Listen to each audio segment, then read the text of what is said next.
Praise the lord, shalom, hallelujah, Jesus loves us so much. ఈ రోజు పరిశుద్ధ గ్రంథం నుండి లెమెంటేషన్స్ 3rd చాప్టర్ 23rd వర్స్ని క్లెయిమ్ చేద్దాం. అనుదినము నూతనముగా ఆయనకు వాత్సల్యత పుట్టుచున్నది, నీవు ఎంతైనా నమ్మదగిన వాడవు. His mercies are new every morning.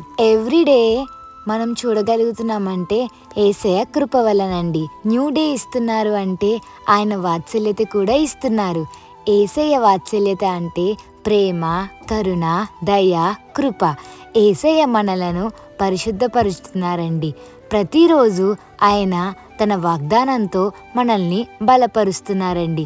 ఆయన కృప నిత్యము ఉంటుందండి. ఆయన కృప లేకుండా మనం ఈరోజు ఇక్కడ వరకు రాలేదండి.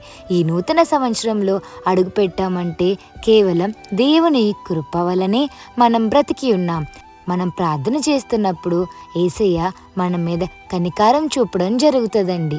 కీర్తన గ్రంథం 143 అధ్యాయం 8వ వచనంలో ఈ మాటలు ఉంటాయండి. నీ యందు నేను నమ్మిక ఉంచి ఉన్నాను, ఉదయమున నీ కృపావార్తలు నాకు వినిపింపుము. నీ వైపు నా మనసు నేను ఎత్తుకొనిచున్నాను, నేను నడవవలసిన మార్గమును నాకు తెలియజేయుము. హల్లెలూయా. చూడండి, కృపావార్తను నాకు వినిపింపుము. యేసయ్యకి మీరు మొరపెట్టాలి. యేసయ్య యొక్క కృపావార్తతో మన యొక్క డేని స్టార్ట్ చేయాలండి.